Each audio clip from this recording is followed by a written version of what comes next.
Whenever I'm asked the question, how much of my wealth should I allocate to gold? I usually advise that a person should only buy so much gold as their level of understanding allows. In other words, the decision is a very personal one, but a person should never buy a great deal of gold without really understanding its nature.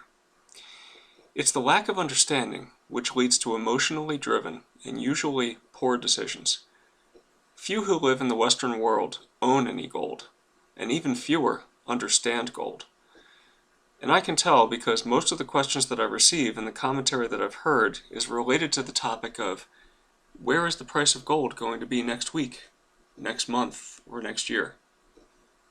And lately, questions and commentary has focused on why has the price of gold dropped? I was listening this week to an excellent interview with Ian McAvity, who is a market veteran of 40 years and a true student of gold. He made a comment that I think strikes at the heart of the matter, and that comment was, quote, "Those who fret the decline in the gold price don't really understand gold," end quote. I will repeat this comment again so that you can let it sink in. Those who fret the decline in the gold price don't really understand gold. I'd like to spend a video discussing this concept because it reveals a tremendous amount of wisdom about the nature of wealth.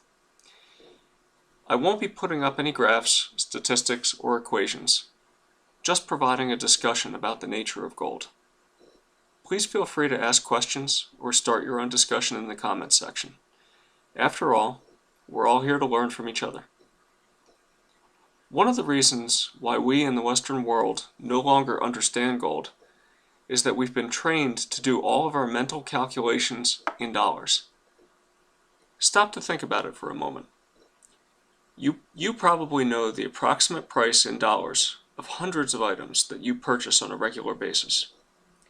How much is a gallon of gas? Depending upon where you live, it will be in the neighborhood of about $3 per gallon. How much is a gallon of milk? About the same, maybe a little more. How about the new tablet that you've been thinking about buying? Or the car? That price is probably burned into your memory more than the price of just about anything else. Dinner at your favorite restaurant? You know the price of that in dollars as well. How much is your labor worth per hour, per week, or per month? You probably know that number very well. And the list goes on and on. The dollar is very, very effective at providing us with a means of comparing the costs of hundreds of items, and that is one of the reasons why it is such an effective device for facilitating trade. But such convenience comes with drawbacks. The largest drawback is that in our minds, at least in the Western world, we have come to confuse the dollar itself with the tangible items that it can buy in the present. Because we know the price of things that we buy in the present in terms of dollars, we tend to measure our wealth in terms of dollars as well. As a result, we think in terms of acquiring more and more dollars. But what is the dollar that we seek to accumulate? Is it wealth? At one time it was wealth. The Coinage Act of 1792 defined the dollar as 416 grains of standard silver. Later, the Coinage Act of 1873 redefined the dollar as 25.8 grains of standard gold. From 1792 all the way through the signing of Executive Order 6102 in 1933, the dollar was defined as pieces of precious metal certified by the U.S. Mint for its weight and fineness. Prior to 1933, the dollar was, by definition, physical wealth. Those who held all of their wealth in dollars, by definition, had 100% of their wealth in precious metals, gold and silver. Holding dollars was the safest way to accumulate wealth. After 1933 and up to 1971, the dollar was changed to be a claim on gold that could only be converted by foreign governments. It was credit, not actual wealth. And in 1971, Nixon eliminated the right of foreign governments to convert it. So what is the dollar now? Is it wealth? At this point in time, the vast majority of dollars aren't even physical. They are just ledger entries. What do they represent? They represent an obligation of the people of the United States, present and future. In other words, they are units of debt, debt that can never be repaid. This debt, which can never be repaid, will inevitably be marked down in value. In fact, over time, it has been gradually marked down in value. All one has to do to know that this is true is to compare prices of items from a decade ago against prices of items now. This debt will continue to be marked down in the future, though the path that it takes on its way there cannot be known in advance. It may go down steadily and gradually. It may occasionally increase in value, as it has recently, and it may be written down suddenly, as happened in Weimar Germany and many other nations. It's impossible to know what the value of this debt that we call the dollar will be a year from now, let alone 10 to 20 years from now. So why do we continue to measure our wealth in terms of dollars and judge our investments based upon their ability to provide us with more of them? The reason we do so is simply because our everyday experience is in dollars. We get paid in dollars. We buy our groceries in dollars. We pay our mortgage, if you have one, in dollars. We use dollars to buy movie tickets and dinner out. And so we treat wealth accumulation and dollar accumulation as if they are the same thing. We're even taught that as we approach retirement, we should have most of our wealth in nice, safe U.S. Treasury bonds, which will pay us a reliable stream of dollars in the future. Pension funds are loaded with these Treasury bonds. But a debt instrument that is guaranteed to pay a person in other debt instruments, which can never be repaid, is certainly a strange notion of wealth. Wouldn't you agree? And yet, our brains are wired to think in dollars and measure our wealth in dollars. So when the dollar price of gold and silver that we hold goes down, there's a natural tendency to get upset. After all, our wealth has declined, right? And here lies the crux of the issue. It is this false idea that prevents us from understanding gold and silver. This is the very false idea that Ian McAvity challenged when he said, "Those who fret the decline in the gold price don't really understand gold." Let's explore what Ian's statement means and see if we can rid ourselves of a major misconception that most of us have about gold and silver. I'd like to do a little thought experiment with you. Please follow along with me. Let's start by imagining that we can live under a different set of rules. Let's imagine that everything that we buy can be easily stored and will last forever. It's a strange thought to hold, I know, but it will be important to allow ourselves to briefly entertain this thought in order to get to where I'd like for us to go. So with this thought in mind, we can imagine buying a lifetime supply of food and not having to worry about where to put it and not having to worry about it spoiling. We can buy all of our heating oil or natural gas that we need to heat our homes that will last for the rest of our lives, and it will just be there when we need it. We can buy a lifetime supply of clothing, and it will just sit in storage and never go out of style. You can extrapolate this thought to any good or service that you think you might need. Let your imagination run wild. What a great world this would be, wouldn't it? It would completely change the way that we plan for retirement.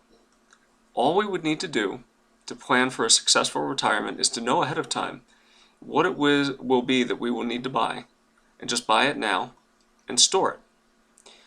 Once we have our stock of items, we are guaranteed that they will be there for us in the future when we need them. Now imagine that you have bought all of these items that you will need for the rest of your lifetime. You're pretty much set.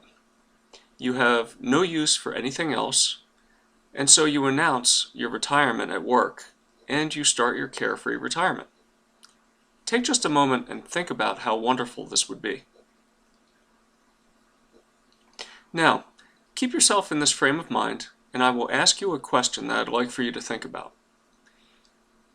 If you have a ready stock of all of the items that you will need to consume in retirement, do you care about the value that another person places on those items? Suppose over the course of accumulating these items, you paid 1 million of these unpayable debt units, called dollars, and then someone comes along after you've accumulated your stock and tells you that now it would cost you 1.5 million unpayable units of debt. You would probably breathe a sigh of relief that you had accumulated the items when you did, but the change in how many dollars it would take to buy the whole lot again will not change your life in the least.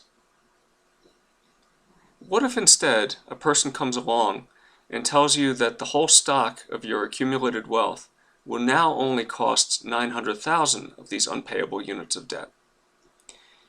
You may consider with a little bit of frustration that had you timed your purchases right, it might have cost you less. But again, it will not change your life in the least. You still have a stash of everything that you will need to live in comfort for the rest of your life. Okay, back to reality. We do not live in a world where it's possible to simply accumulate all of the items that you will need in the future and store them forever. The world simply doesn't work that way. Food spoils, clothing goes out of style, cars wear out, houses need maintenance, fuel is impossible to store in large amounts, and so we need another way to accomplish the task of providing for our future needs.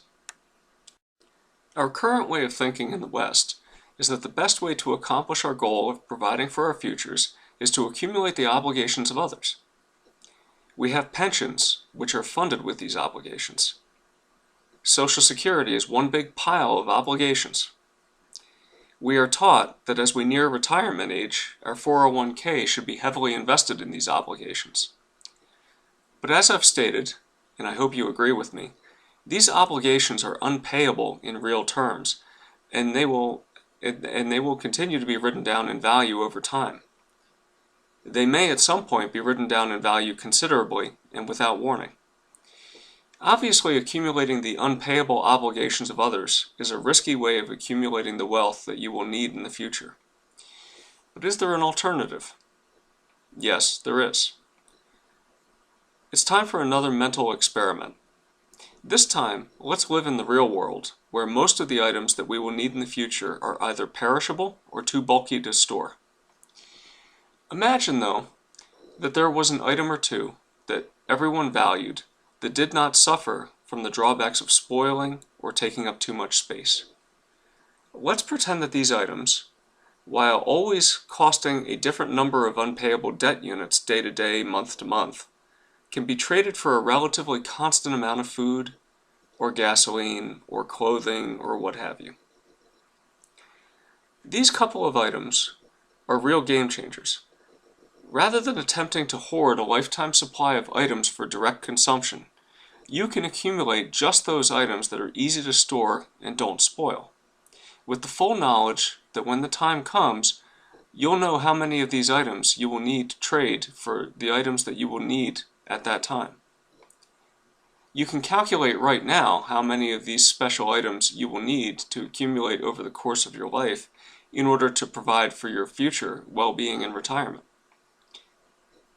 Do such items exist in the real world? No, not really. Well, we do have a few items that are very close to fitting the bill.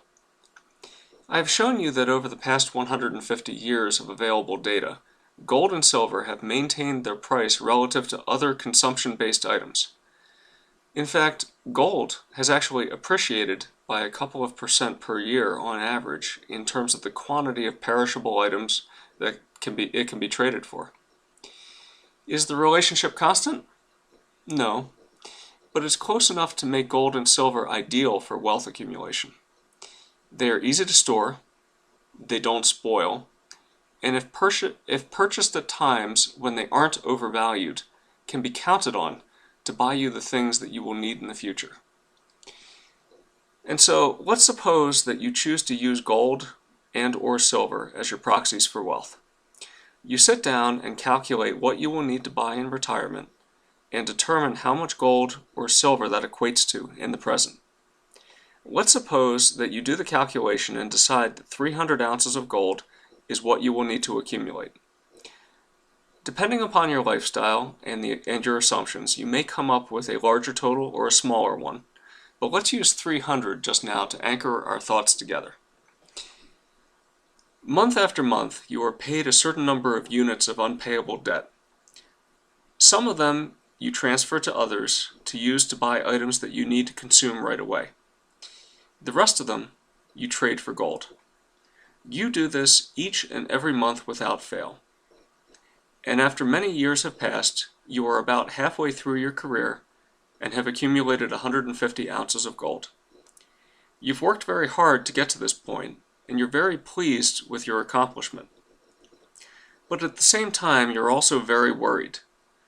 Because you see, over the past few years, the price of gold, expressed in terms of the number of unpayable debt units needed to buy an ounce, has dropped considerably. It now takes 30% fewer unpayable debt units to buy an ounce of gold than it did 3 years ago. Psychologically, this has taken a toll on you, and it's taken an even bigger toll on your spouse. You feel much less wealthy.